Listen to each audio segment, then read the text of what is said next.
Kim Jong ఉన్ ఒక్కసారి commit అయితే తన మాట తానే వినడు. ఎనిమి ఎంత పవర్ఫుల్ అయినా ఆఖరికి అమెరికా అధ్యక్షుడే అయినా కిమ్ యాక్షన్లో ఎలాంటి చేంజ్ ఉండదు. అలాంటి డిక్టేటర్ చేతికి డేంజరస్ సూసైడ్ డ్రోన్ చిక్కితే అమెరికా అధ్యక్ష ఎన్నికల వేళ ఈ వార్తే అంతర్జాతీయ మీడియాలో టాప్ హెడ్లైన్. ఆ డెడ్లీ డ్రోన్ పనితీరును కిమ్ స్వయంగా పర్యవేక్షించిన ఫోటోలు సోషల్ మీడియాను షేక్ చేస్తున్నాయి. పైగా దక్షిణ కొరియాకు చెందిన పవర్ఫుల్ యుద్ధ ట్యాంకు K2ను పోలి ఉన్న లక్ష్యాన్ని ఆ డ్రోన్ ధ్వంసం చేసినట్లు ప్రకటించిన అసలు లక్ష్యమేంటో చెప్పకనే చెప్పారు కిమ్. ఎందుకు నార్త్ కొరియా డిక్టేటర్ సూసైడ్ డ్రోన్లపై ఎందుకు ఫోకస్ చేశారు? కిమ్ డెడ్లీ డ్రోన్ నిజంగా అంత డేంజరా? మోస్ట్ డేంజరస్ డ్రోన్ ను పరిచయం చేసిన dictator Kim Jong Un suicide డ్రోన్లపై ఎందుకు ఫోకస్ చేశారు? ఉత్తర కొరియా సూసైడ్ డ్రోన్ లక్ష్యం దక్షిణ కొరియానేనా? యుద్ధం అంటే అందరికీ గుర్తొచ్చేవి విమానాలు, నౌకలు, ట్యాంకులే. కానీ ఇప్పుడున్న పరిస్థితుల్లో ఇవి మాత్రమే ఉంటే సరిపోదు. అత్యాధునిక డ్రోన్లు కూడా ఉండి తీరాల్సిందే. ముఖ్యంగా సూసైడ్ డ్రోన్లు అందుబాటులో ఉండి తీరాల్సిందే. ఈ జాబితాలో ఇరాన్ ఫస్ట్ ప్లేస్ లో ఉంది. చాలా దేశాల ఆత్మాహుతి డ్రోన్ల కోసం ఆ దేశంపైనే ఆధారపడుతున్నాయి. ఇటీవలే భారత్ కూడా కామికేజ్ డ్రోన్లను అందిపుచ్చుకుంది.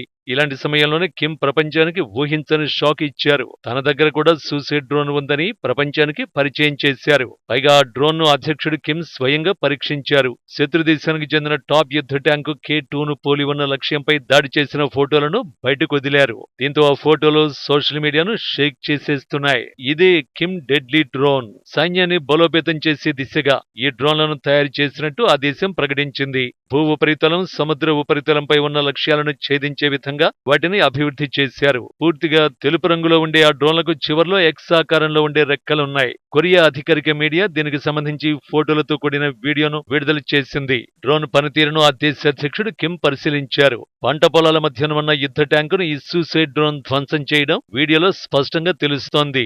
తెలుపు రంగులో ఉండే ఓ డ్రోన్ గాల్లోకి లేవడం, వెళ్లి యుద్ధ ట్యాంకును ఢీకొట్టడం, వెంటనే భారీ పేలుడు సంభవించడం వీడియోలో కనిపిస్తుంది. ఒక డ్రోన్ లక్ష్యంపై దాడి చేసి పేలిపోతుంటే కొన్ని డ్రోన్లు దాడి చేసి తిరిగి వెనక్కి రావడం కనిపిస్తోంది. అత్యాధునిక సాంకేతిక పరిజ్ఞానంతో తయారు చేసిన ఈ డ్రోన్లను పెద్ద ఎత్తున తయారు చేసి సైన్యానికి అందించాలని కిమ్ ఆ దేశ ఉన్నతాధికారుల్ని ఆదేశించారు. దక్షిణ కొరియా, అమెరికా కలిసి సంయుక్త సైనిక విన్యాసాలు ప్రదర్శిస్తున్నాయి. ఈ నేపథ్యంలో ఉత్తర కొరియా సూసైడ్ డ్రోన్లను ప్రయోగాత్మకంగా పరిశీలించడం సంచలనాన్ని రేకెత్తిస్తోంది. ఎప్పటికప్పుడు అమెరికాకి హెచ్చరికలు చేస్తున్న ఉత్తర కొరియా తాజా ప్రయోగంతో వెనక్కి తగ్గేది లేదని మరోసారి స్పష్టం చేసినట్లయింది.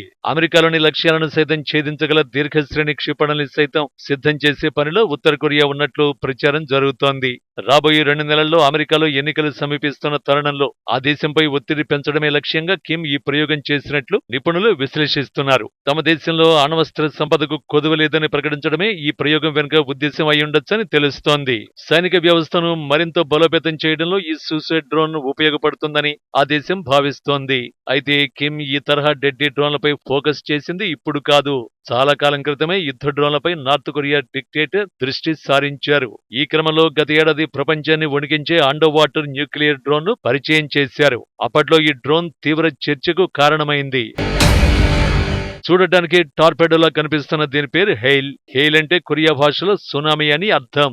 అయితే ఇది టార్పెడో కాదు, అంతకు మించిన విధ్వంసాన్ని సృష్టించగలిగే సామర్థ్యం ఉన్న అండర్ వాటర్ న్యూక్లియర్ డ్రోన్. సాధారణంగా డ్రోన్స్ అంటే గాల్లో ఎగిరేవి మాత్రమే అనుకుంటారు. కానీ సముద్రంలోనూ శత్రువును చిత్తు చేసేవి కూడా ఉంటాయి. అలాంటి డెడ్లీ డ్రోన్ నే గత ఏడాది కిమ్ ఆర్మీ సక్సెస్ఫుల్ గా ప్రయోగించింది. పేరుకు తగ్గట్టే దీని సాయంతో సముద్రంలో భారీ సునామీలు సృష్టించి తీరంలో నౌకాశ్రయాలు, సముద్ర మధ్యలో శత్రు నౌకల్ని ధ్వంసం చేసేస్తుంది. ఫలితంగా సముద్రంలోనూ ఎనిమిని అంతం చేసే సరికొత్త సామర్థ్యం తమకు సమకూరిందని కిమ్ సర్కార్ అప్పట్లో ప్రకటించింది.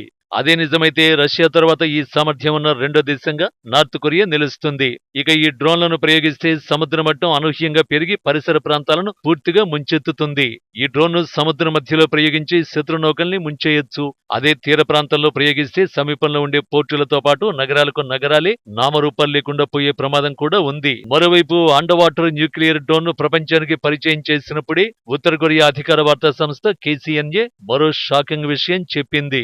హెయిల్ ప్రయోగాలు కిమ్ స్వయంగా పర్యవేక్షిస్తున్నారని ప్రకటించింది. టార్పెడో లాంటి పరికరం పక్కన కిమ్ నవ్వుతున్న ఫోటోతో పాటు సముద్ర జలాలు ఉవ్వెత్తున లేచిపడుతున్న ఫోటోలను సైతం టెలికాస్ట్ చేసింది. ఈ అలలు డ్రోన్ మోసుకెళ్లిన అణ్వాయుధం పేలుడు ఫలితంగా విశ్లేషకులు అంచనా వేశారు. ఇక ఆ డ్రోన్ నీటి అడుగున 60 గంటల పాటు ప్రయాణించి 150 మీటర్ల లోతు ఉన్న లక్ష్యాన్ని ఛేదించినట్టు అప్పట్లో నార్త్ కొరియా ప్రకటించింది. 2012 నుంచి అభివృద్ధి చేస్తున్న ఈ డ్రోన్ ను గత 2 ఏళ్లలో 50 సార్లకు పైగా పరీక్షించినట్టు కిమ్ ప్రభుత్వం చెప్పింది. ఇదే సమయంలో హెయిల్ ను రష్యా అండర్ వాటర్ డ్రోన్ పొసైడాన్ తో పోల్చి చెప్పడము తీవ్ర చర్చకు దారితీసింది. పొసైడాన్ ను జలాంతర్గాముల నుంచి కూడా ప్రయోగించేలా డిజైన్ చేసింది రష్యా. స్వయంచాలిత న్యూక్లియర్ ప్రొపల్షన్ వ్యవస్థ సాయంతో ఎంతకాలమైనా ప్రయాణం చేయగల సత్తా పొసైడాన్ సొంతం. తమ డ్రోన్ కూడా అంతే పవర్ఫుల్ అని ఉత్తర కొరియా ప్రకటించి అమెరికాకి షాక్ ఇచ్చింది. వాస్తవానికి అండర్ వాటర్ డ్రోన్లను చిన్న సైజు అన్మాన్డ్ సబ్మెరీన్లుగా చెబుతున్నారు. ప్రధానంగా సముద్ర గర్భంలో వరుస పేలుళ్ల ద్వారా అతి పెద్ద రాకాసి అలలను పుట్టించి పరిసర ప్రాంతాలను నీట ముంచేస్తాయి. ఇవి పూర్తిగా స్వయంచాలితాలు.